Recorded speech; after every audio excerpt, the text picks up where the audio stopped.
It's great to meet you. Thank you so much for taking a minute out for the program. I appreciate it. Of course. Thank you so much, Joe. You bet. So, but to begin our journey, I always start with this question. 6 years ago, the pandemic changed everything, our lives, the world. How did you get through that era, and how has it changed the way that you do things today? Right before the pandemic, so fall of 2019 is when I decided to become a full-time entrepreneur. So I was navigating the pandemic and also trying to understand business, right, through experience. So it was a very interesting year for me. I learned a lot. I learned that you can make money from your couch, which is kind of great. I didn't know that, right? Because I was an employee all the years beforehand. And I went full in on real estate investing and really understanding how wealth is created and how to make more money. Things that I obviously was always interested in before, but now that I had all the, all the time in the world, essentially, I really wanted to dive deep into that, knowing that how can I set myself up for my 30s, 40s, 50s, and 60s to understand how to do this in my 20s when I was still in my 20s and really set myself up and my family so, we could enjoy it when the older I got. So let's get into exactly what you do on a daily basis. I'm going to put you in front of 13-year-olds. It's career day, and one of the kids wants you to synthesize what you do on a daily basis to make sense to them. How do you answer them? Mm. I would probably talk to them as if we were talking to business owners as a parent. And so I would say, your mom and your dad, they probably have a way that they organize the house and decide whether or not they're going to get you a toy or they're going to buy, something new. Do you know how they decide that? Do you know how they make decisions in the house? And they're going to be like, no, or, they probably won't understand that. And so I will say, well, I help people like your parents to understand to help other people understand how they make decisions in the business so others can make decisions like them. So essentially for your parents it will be so you can make decisions like them, and for a business it would be how their employees can make decisions like them. So what did you want to be at that age when you were in that career day seat? What was your dream gig when you grew up? I would change my career depending on the movie that I watched. And if I was if I was watching, like a spy movie, I would think, I should go into become a Marine or something. If I was watching Miss Universe, I thought maybe I should be a model. So my passion was never I had multiple passions, I could say. I was really heavily influenced by whatever I was watching at the moment, and I really didn't understand what it is that made me passionate until I started what I'm doing now. Because I think, most people, I'm so envious of the people that are like five and they're like, I know what I wanted to do all my life. That's not me. Like, I had to try so many different things before I realized, okay, I really enjoy this. I'm good at this, and I can stick here for a very long time. Whereas other things, it was just to make money, but I didn't really enjoy it. Yeah. I didn't want to get up and do it every day. It was a grind, and you don't learn that unless you do it for yourself. So, And I think that's something that kids need to understand more and more. There's all this pressure before they get out of high school or they're in college. You have to have it figured out. You got to know what you're doing. And realistically, at that point, you don't have any real bearing. You probably right. haven't traveled a lot. You haven't seen the world. You haven't been in Mhm. relationships. You haven't been through breakups. You haven't been through all of these things that are earmarks for the way that we successfully do things and get over adversity. And you probably don't know that until you're older and you figure out, well, this makes sense. Right. Because there's a lot of people that just need to be on this planet long enough. But and that would be great for kids to understand. I think it also has to do with what generation you are Ah, a part of. true. Because, older generations like my parents, you'll see people that are in jobs and in jobs for 20 plus years or 30 years and just haven't changed their career or the industry because that's the way the culture was. That's right. But you see millennials, my generation, and it's like we've gone through, I don't know how many crises of changing and iterating, and so we're okay with that. And then now you see Gen Z that thinks, they want to enjoy from the beginning what they want to do with the rest of their life. And I really think that trial and error is just a part of life and business. And there's nothing wrong with that, even though we beat ourselves up about it sometimes. And that's the reason why I love being a Gen Xer, because we were kind of a generation that looked at that old Right, world of like that career thing, and we were like, we want to travel, we want to do this, we want to do right, that, we want to live in the moment. There was an existential notion that went into it. I think that's the thing that's so promising about the millennials and the Zs, is that this idea of entrepreneurship, of not being right, afraid of not having insurance for an amount of time, or filing a 1099, what all of those things, right? It's like, right, let's just do it because I want to be happy when I wake up in the morning versus, doing something that I don't like because I'm going to placate and be, insulated. So um, right, it's right. odd. So, the one part of what you do is a 90-day program. And I think it's interesting because that's when the habit gets sunk in. How did you learn the whole habit 90-day thing? How much of that is a Yeah. part of your world? Yeah. So that's how I implement an operating system into a business. And an operating system is just a way that you run your business. That's all it is. And how I learned it, well, I was a basically like a COO of a company, and I was running the operations and all the different things in the business. And then he hired a business coach and he taught us like an operating system. I had read plenty of books by then, right? There's EOS, there's scaling up, there's Empire, there's different operating systems that you can run your business on. And so I already had an understanding of it, but I hadn't seen it implemented within a company yet. So when he hired the business coach and he implemented that, gave me so much clarity and structure to know this is what I need to be focused on. And it wasn't like there was a new distraction, a new idea that was coming from above, right? To get me unfocused. I knew exactly what I had to hit, what numbers I was looking at weekly. And it just gave us so much structure and clarity that I realized this is what, this is where I thrive and people like me thrive. So, are you originally from Florida? No. So originally, I am from Colombia, but then I came here when I was a baby, in New Jersey, and then we moved to Florida. So, obviously, this idea of being an entrepreneur and helping businesses was somewhere in your DNA that needed to get woken up later on. Right. What were those early seeds that were planted around you that you saw or that were a part of your world that made you get this acumen, this idea that entrepreneurship is your destiny? How did all of this happen? Well, I can tell you from my own family, my mom really was a entrepreneur. My dad was kind of like me, like an operator for other people's businesses. And they had businesses in Colombia. And then when they came here, my parents actually bought a business here when I was in middle school. And I realized now looking back, I'm like, there was so many mistakes in buying that business. But you don't know what you don't know. And they always my mom has always had an entrepreneurial spirit about her, right? Like she worked in Mary Kay, then she started selling melaleuca, and like so she's always been like a salesperson, natural sales, where she'll talk to anyone. It doesn't, and she'll follow up with you, and she's great. So she's great at sales. But my dad has the analytical, right, understanding, the math, and so I have a bit of both of them, I would say naturally, but I didn't really know that I loved business until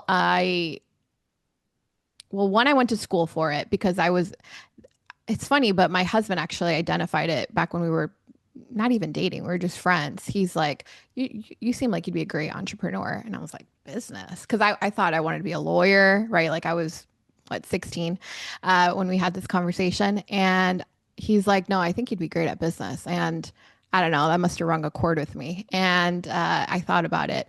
And then I went to school. I studied for my bachelor's in business administration and got my master's. But it wasn't until I started my own business and started helping other people with their business that I started realizing, there's a system, there's a structure to this, there's a way of doing things.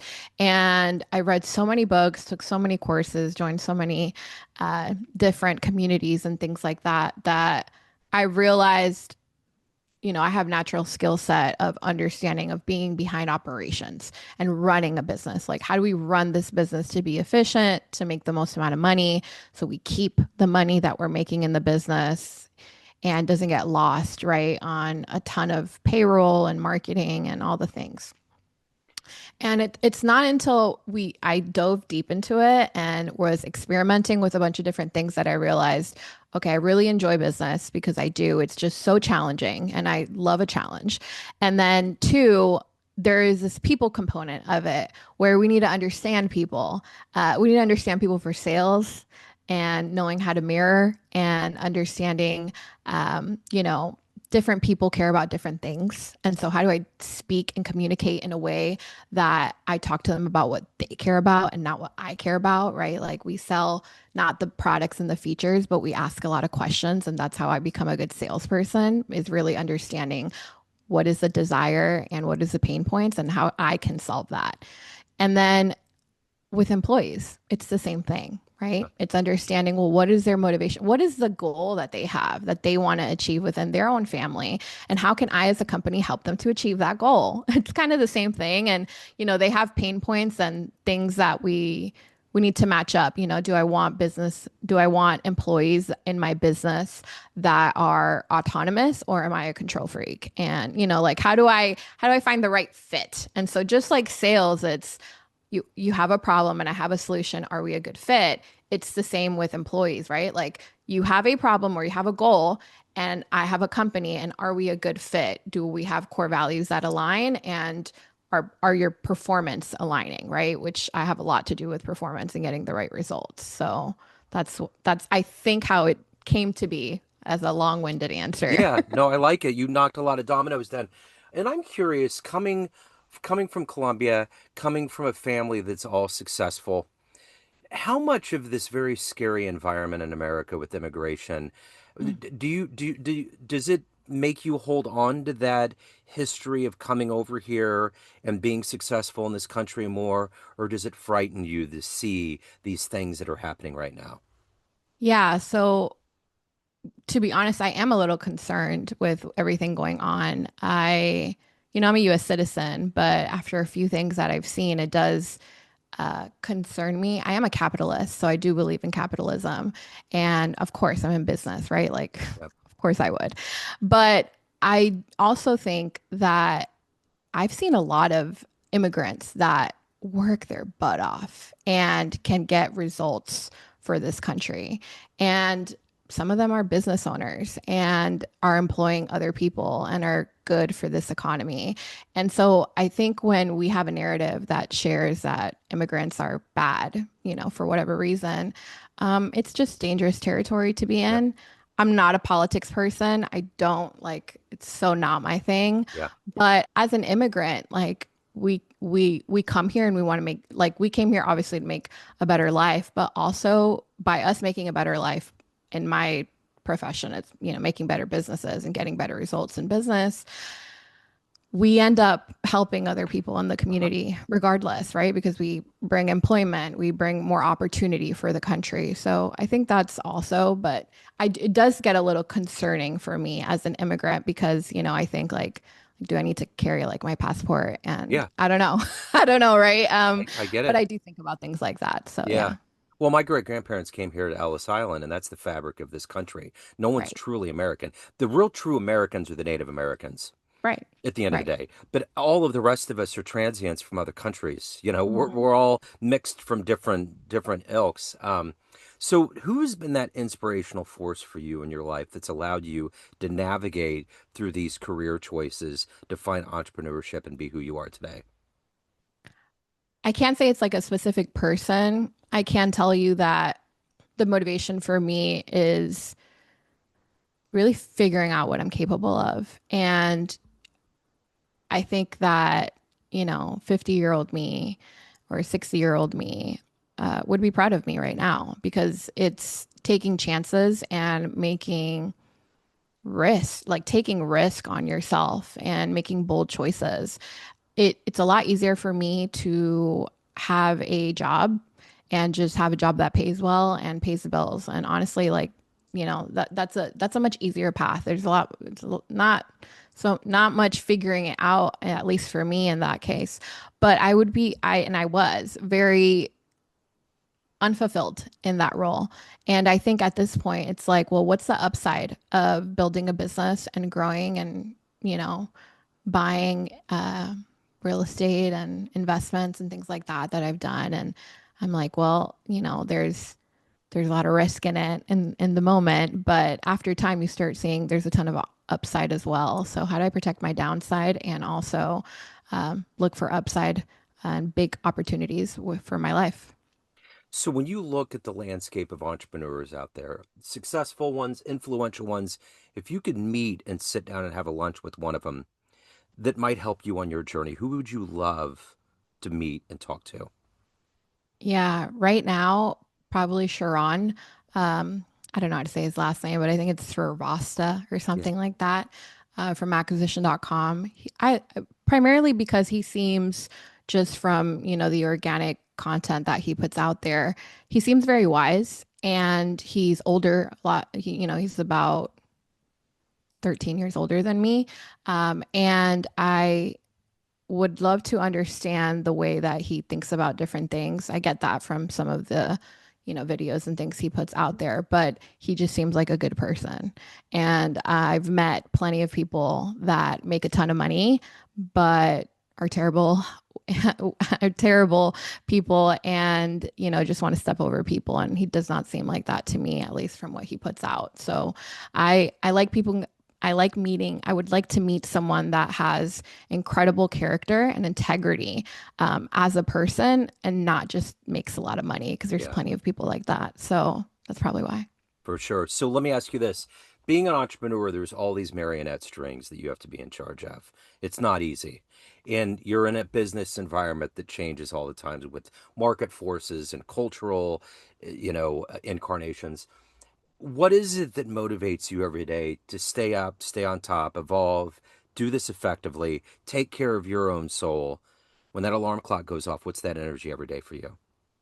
Yeah, so I have a vision. I have a very clear vision of where I want to end up, and it's pretty specific. I'm in for lack of a better term, a boardroom, and I've got at least 10 leaders around me that are advising on specific people that we're either going to help them with getting connections, media, or capital, right? Employing into a specific business or just an initiative that they have and something that we're really aligned to. So that could be something as simple as, I want to start a fashion brand, but or I want to, create media. Like for example, I had an idea where my husband said, I've always wanted to put a commercial on the Super Bowl.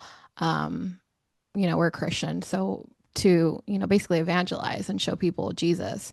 And they did it like 2 or 3 years ago. We were talking Yeah, about they did it, and my husband Daniel, he's like, I had that same idea. yeah, And so just it doesn't need to be a business. So it doesn't have to be like private equity or, things like that, or, multifamily investment. It doesn't have to be things like that. It could be something I want to say a simple, but yeah. it's a very expensive Uh-huh. idea.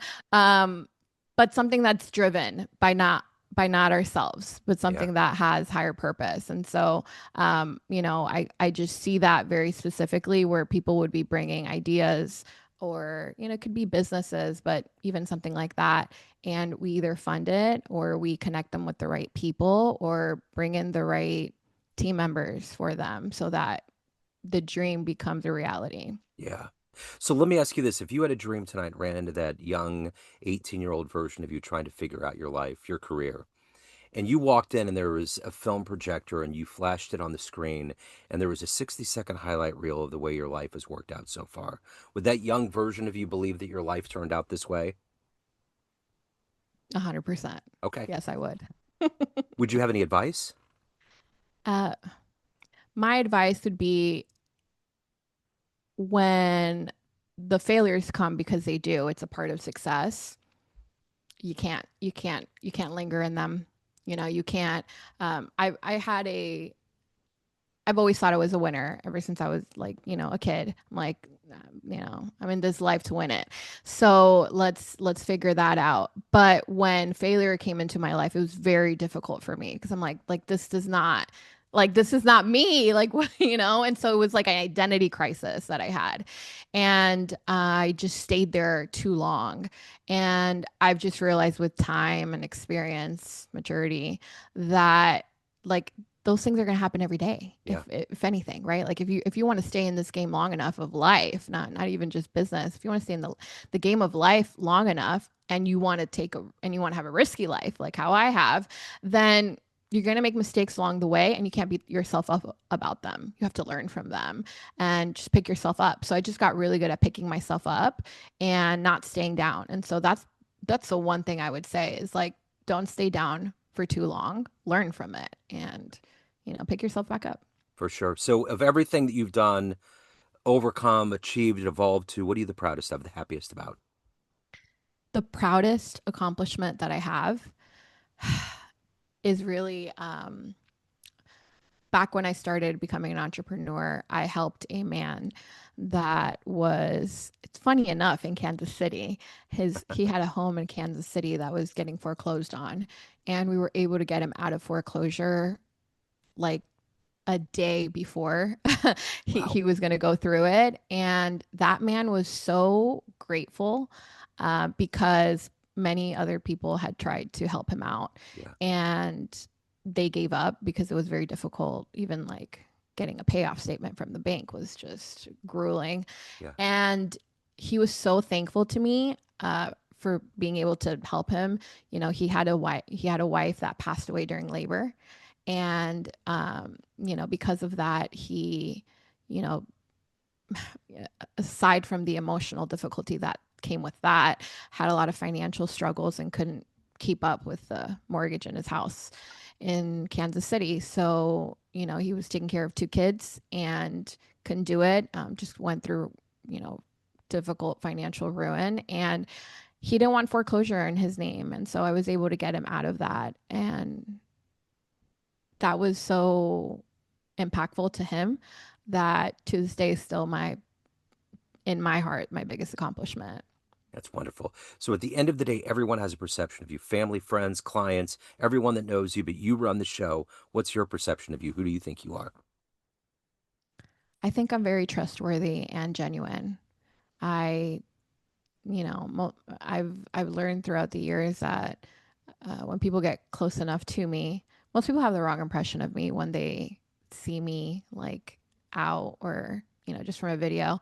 They won't really get to know who I am. But once you know, spend some time with me. Most people end up trusting me. And for a long time, I didn't know why. But I started understanding, like, there's a process to it. Like everything, I just did it. I was just normal, and it happened. I was trying to decipher why they did that, because there's people that trust very easily, and then there's other people that take a long time Yeah. to give anyone any would trust. But either way, I would always, no matter who it was, would always end up trusting me. So at the end of the day, I know I'm a vault. If people tell me things, like I keep things confidential and to myself. And, that's definitely one of the things that I think makes me very trustworthy. And then two, I'm just genuine. Like, a lot of people are worried about the opinions of others. I've always thought to myself, like, love me or hate me, I'm going to be myself. So if you love me, great. If you hate me, that's fine. Like, no problem. So I think genuinely, I just come off like authentic, and that's who I think I am. So if anybody's ready for the next step, they want to reach out, they have questions, they want to hire you, any of the good business, where do they go? Yeah. So if they go to my website, opt360.co, there is a free bottleneck quiz that they can take there. And just for the people that are listeners here, if they go to op360.co /bottleneck, they'll be able to take that quiz and understand what's the bottleneck of my business. They'll get a plan. But aside from that, I'll also give them a free copy of 100 Million Money Models by Alex Hormozi, a free hard copy. All they have to do is pay for the shipping. So if that's something that's interesting, then go ahead and go there. Okay, I will put links in the show notes. This has been wonderful. Thank you so much. Thank you for taking a minute out. Thank you for your story, your time. I really appreciate it. Thank you. This was wonderful. I appreciate all the questions, Joe. Hope you have a great day. Absolutely.